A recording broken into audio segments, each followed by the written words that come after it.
I asked the architects, why is the building so white? And they said, the people who come here bring the color.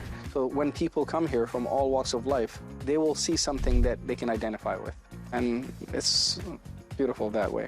The main feature of a traditional Qatari house is that it's built around a courtyard. And it will start with a room or two rooms, and it will expand according to the family's needs.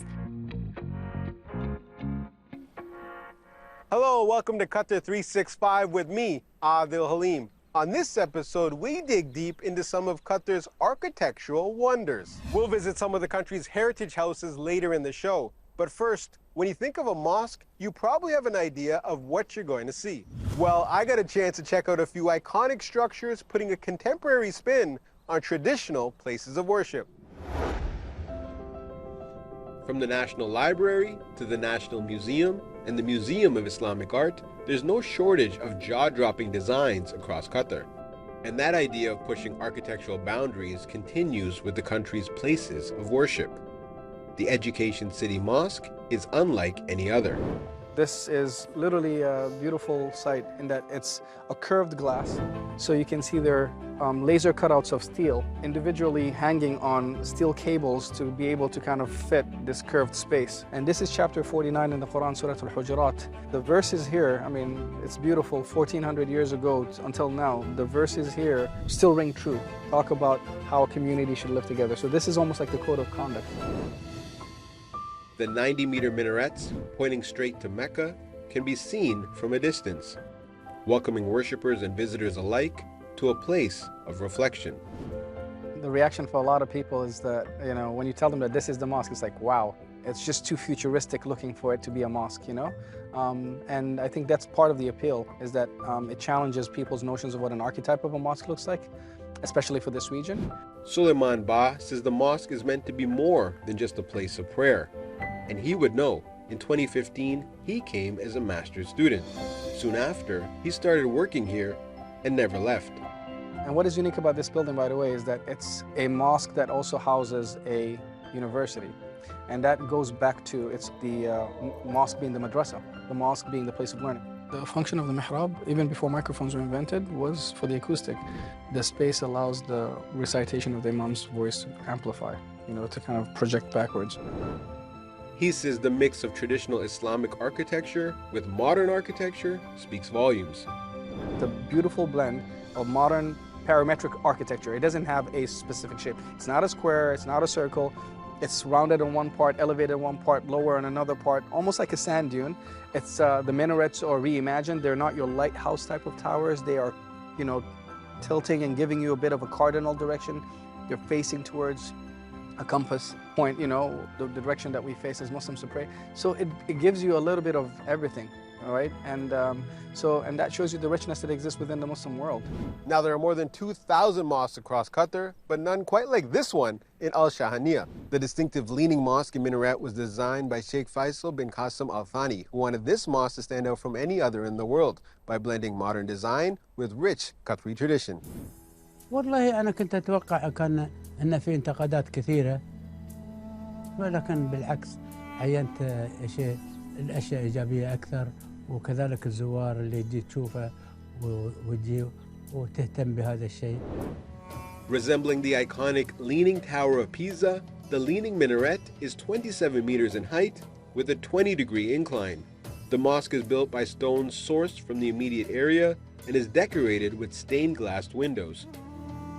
أنا أتمنى أن يكون معلم من المعالم اللي هي تمثل أول شيء تكون معلم قطري ومعلم في قطر ويمثل الإنسانية ويمثل الأديان ككل جميع في العالم.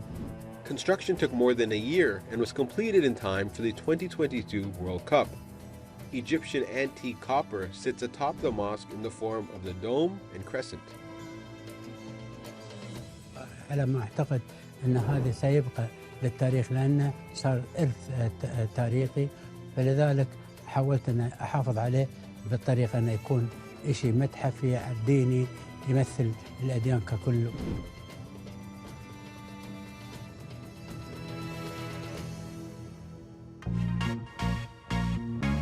Ibrahim Jaida is a man with a vision. The internationally renowned Qatari architect has designed a wide range of buildings, including contemporary mosques, luxury hotels, mega shopping malls, and even a World Cup stadium. He was one of our very first guests on Qatar 365, and I recently caught up with him to find out more about his dream to restore Qatari architecture with a modern twist. Ibrahim, your work has helped shape the architectural landscape of Qatar, from the interior of the National Mosque to Place Vendôme to the Al Sharq Village and Spa. What goes through your mind when you think about how Qatar has transformed over the years? Well, Qatar really has gone through a major transformation. I would say from the boom of the late 90s until today, the transformation was really massive. The beauty with all this amount of construction, usually you will tend to lose identity or things would go in different direction. We've seen this happen into many cities. However, fortunately, here in Qatar, all the direction, and we've seen this reflected in major signature buildings that has been done, that we maintain the identity, whether it's the Islamic Museum of Islamic Art or our National Museum. And the stadiums are a perfect example. Each stadium reflects our culture in direct or indirect ways. Speaking of stadiums, you designed Al Thumama, which was the host of the FIFA World Cup and more recently the Asian Cup. Growing up, did you ever think you'd design a world-class football stadium? Never did, actually. Even when Qatar was announced to host the event, I didn't think I would be doing a stadium. And it was like a dream come true for me, to not only to design such a massive project, and it's a statement, but to be part of representing my nation to the rest of the world was an honor that I'll cherish for the rest of my life. You said your dream is to create a farij or a small neighborhood with a courtyard. Presumably this is to re-establish a sense of community. Indeed, I think after the oil boom, big master planners came from all over the world and designed our new neighborhoods. That did not put into consideration what was our neighborhood consisting of. It was the clusters were closer to each other, courtyard, there's a privacy, there's a sense of neighborhood, but we lost that. My dream is to revive the old neighborhood, to take the qualities of the past, the privacy, the walkability, the environmental response to our environment, and put it back into a modern neighborhood. When you drive around the city and you see projects that were designed by other people as well, does that also give you inspiration? Certainly do. It's a beautiful sign, because our town is becoming like an encyclopedia of the most contemporary architecture. How did these star architects translated our identity into these buildings? So I think that speeds up the learning curve, and it's beautiful to have different type of architects, different approaches. It's a good sign for a city to have an influx of creative architects building and designing that city. It's a very good sign. Amongst Qatar's impressive skyscrapers and modern infrastructure, its living history is sometimes hidden in plain sight. But look closer and you'll see buildings like these ones. Qatar's heritage houses are scattered all over the country, preserved as a reminder of its humble beginnings. Laila Humaira took a trip down memory lane to uncover the secrets and significance of these historical structures. This is Education City, a sprawling site in an area called Al Rayyan. It's a center of knowledge and wisdom. Around 70 years back, all but only a few structures stood in this place, the houses of Qatar's modern forefathers. Noor Allah and her team at Qatar Foundation have been tasked to keep these heritage houses alive for years to come. These structures were simple, made of clay and stone, but for the generations of families they housed, these walls became a place where memories were made, wisdom shared, and the center of community gatherings that built the very foundations of Qatar's tight-knit society. The builders of that era had two things in mind while constructing these houses: privacy and protection from the hot desert climate. The main feature of a traditional Qatari house is that it's built around a courtyard, and it will start with a room or two rooms, and it will expand according to the family's needs. There is only one room that faces outside or has windows to the outside, and that's the majlis. The majlis is the reception room where the men of the house greet their guests. So the majlis has no interaction with the inner part of the house, which is more private for the family members and the females of the family members. Other features, like the wood sticking out from the roof, were created unintentionally.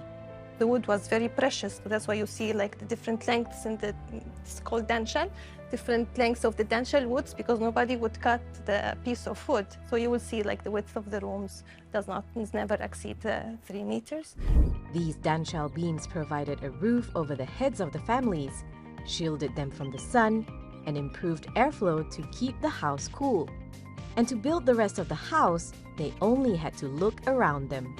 They would use the materials that were available in the land. So mostly we will see most of the houses are built initially with stones that are available in the Qatari land.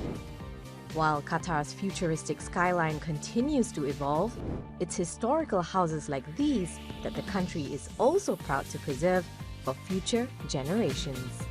There's something called cultural continuity, these things that create the identity of the person and then creates the wider identity of the nation.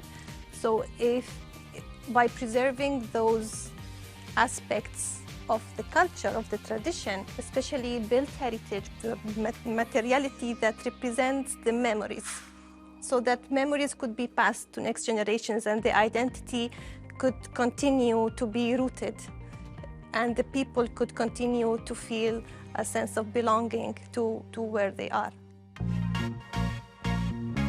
From contemporary mosques to heritage houses, we hope you enjoyed this episode exploring some of Qatar's architectural wonders. But that's all the time we have for now. For more, check out Euronews.com and connect with us through our hashtag. Thanks for watching, and we'll see you next time on Qatar 365.